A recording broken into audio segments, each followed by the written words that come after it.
Okay, so the tall guy is Paul Kot, and the shorter guy is Joey Atwell. Paul's done Taekwondo, and he recently transitioned into a little bit of Sanda, so he's relatively new to the fight game, but let's see if his Taekwondo can translate into a fight. This is Sanda rules, by the way. Here we go. So Joey immediately with a leg kick and some kick to a punch.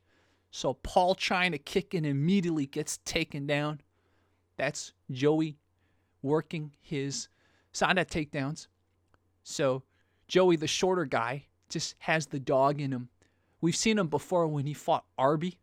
I don't remember if I've done a full commentary, but you've seen the shorts. So just laying into him with punches. You could say the punches are a little bit sloppy, right? But they do get the job done. They're very heavy punches. And by the way, if you watch the original, it's me and Rich Eberhardt commentating. So you can feel free to watch the original. So yeah, look at Joey just wrecking Paul. Wrecking the Taekwondo guy with punches, right? That's sort of like the common trend you see. If they're not used to pressure, they're not used to punches, they fold. And this is kind of what happened to the Taekwondo fighter in this. See, look at that. Not too much understanding of distance management, and also not enough use of his ranges, right? He's a tall guy. If you could somehow keep Joey at a distance as the tall guy Paul, he probably could have lasted longer. But at this point, it's pretty dunzo, as you can see by the tall guy Paul and his demeanor. You see? Got called off. It's a TKO. So Joey won this through immense pressure and boxing and one takedown. So here we have Alain Navarro, and he's taken on Tadesz. Tadesz is a Taekwondo fighter who's also cross-trained in Muay Thai, but you'll see quite a lot of Taekwondo stuff from Tadesz, aka green shorts. So this is his Muay Thai training right there. Lots of clinch. So I was commentating with Rich Eberhardt. Very big shout. You see that spin kick by Tadesz?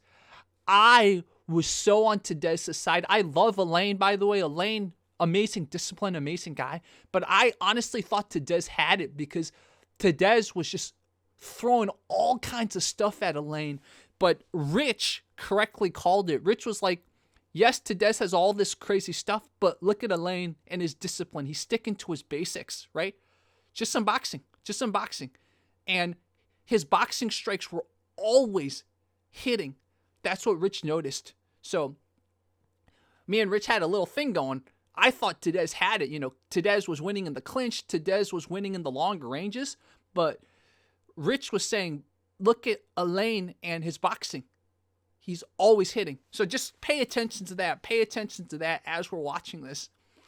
And sometimes the basics, right? The basics will always beat the flair.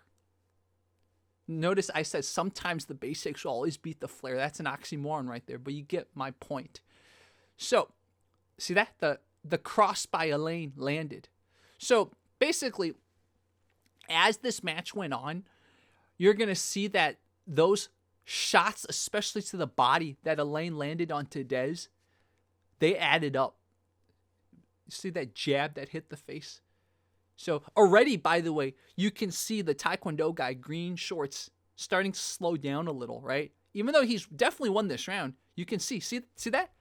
He's starting to look a little bit more muscular fatigued.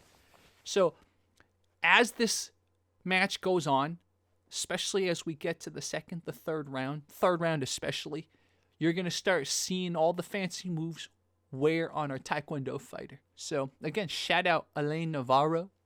And if you guys stay tuned after this commentary, we'll bring on Xavier Santana, who put on this league, and we're going to talk about the next opponents that these two are going to have. They're both returning for Hurricane X3. Knowing that I've seen the outcome of the fight, I can already see Tadesz tired, but I didn't really notice that when I first watched this commentating with Rich. Look at that. Some cool spin stuff. But look at Alain, just sticking to the basics. Sticking to his boxing. Look at that. He's already sort of pushing Tadesz around, right? Tadesz still, look at that. Tadesz almost falling. Tadesz, the Taekwondo guy. Again, you see? Again, great leg kicks. But Look at how much sweat's coming out of his body, man. Alain, just sticking to his boxing. Look at this. Sticking to his boxing. We've seen an example of a boxer versus Taekwondo where the boxer got completely destroyed, right? But this is not one of those cases, especially if you watch the head kicks, which Alain is not really taking any head kicks. Look at that, trying. Tadesz tried what's called the double roundhouse kick, double kicks as they're called. Look at that, in the pocket, right? In the pocket. Good on Tadesz for getting out of the pocket, responding with some boxing. Look at that. Tadesz looks so gassed already, man. This is, wow. In retrospect, everything makes sense, right? But honestly, even in round 2, I thought that Tadesz had this. The Taekwondo guy, green shorts, had this. So, but looking at it now, second time, you can really see who's got the conditioning, who doesn't, right? Look at those punches to the body. So, and now look at this. In the clinch, Taekwondo guy's having trouble. So, spinning attacks. I will give Tadesz, the Taekwondo guy, a lot of credit, man.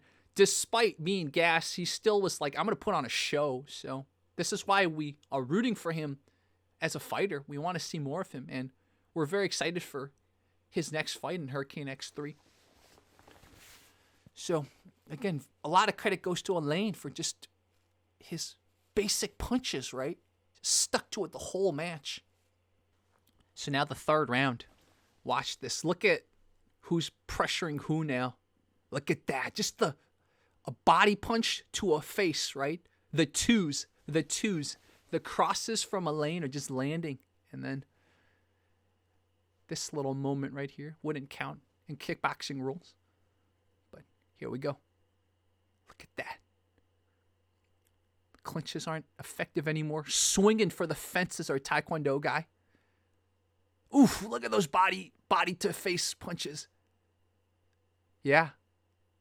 See this? Not looking good. Not looking good for a Taekwondo guy. Oof. What he's claiming is that he got hit in the back of the head. Maybe a slight moment of controversy, but again, you have to defend yourself at all times, right? Make sure the referee knows about it, but you got to defend yourself at all times. And now, see, Tadesz is too gassed, man, with a push kick. But nice. The first knee thrown by Alain. Look at that. Tadesz swinging for the fences. Yep. Swinging for the fences. No more accuracy. No more precision. You can tell it's about dunzos, man. Oof. Ooh, those punches. See that? Nope. Oof. Yep, that's it. That's it, man. That's it. And this was it, man. So I don't know if the camera will show this, but eventually they even have Tadesz hooked on an oxygen machine. So maybe I'll show some of that real quickly. So this is what happens after, right? This is something why we always have to give fighters credit. Like they're putting their bodies on the line. So he's getting hooked up to oxygen now and just giving time to recover. So this is why you have sanctioned fights. The traditional martial arts, they're like, yeah, but if it weren't in the ring, we're in the cage, we'd win. It's like the cage, the ring's meant to protect everyone. It's not just meant to protect the non-traditional artists, right? It's basic safety rules. So one of the things, I don't think I ever published this, but when I interviewed Tadesz before the fight, I could tell that the weight cut really messed him up, man. You got to cut your weight very carefully. That's one of the lessons for anyone that wants to do this stuff. You got to cut weight very smart. And I think the weight cut was not the right weight cut for Tadesz. So that's something to keep in mind. A very interesting fight between Santiago and Alain, because Alain's got endurance, he's got the boxing, but Santiago's got the blitz, he's got that like crazy energy. The wild brute power, of course. They're here to bang. This is not no touch and play, you know what I'm saying? Who's Tadesz gonna fight next? He's fighting Antonio Campos out of Marfort Muay Thai. That's gonna be a great fight. Yeah, it's gonna be a kickboxing fight. This is gonna be a very high level technical fight. I like how you paired these two because we know Antonio's very skilled, but sometimes he had trouble dealing with unorthodox styles, and Tadesz's style is a little unorthodox. So if Correct. Tadesz can Correct. get his endurance up, he can get his conditioning up. He Correct. might be able to overwhelm Antonio with his Taekwondo. Correct. Now, who is Paul gonna fight next? Jake Marks. The fight is going to be a Sanda fight.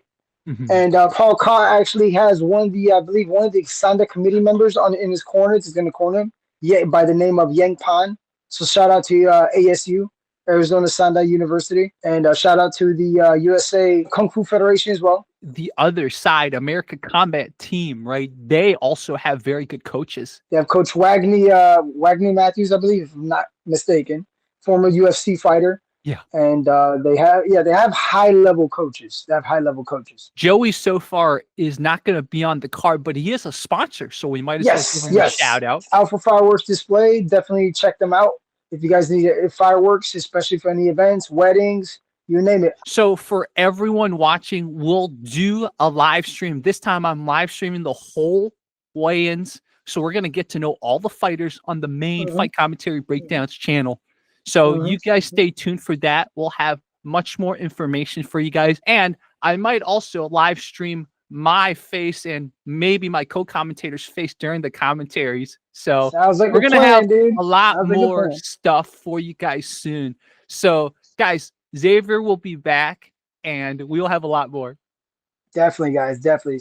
Stay tuned. All right. Hurricane X Promotions.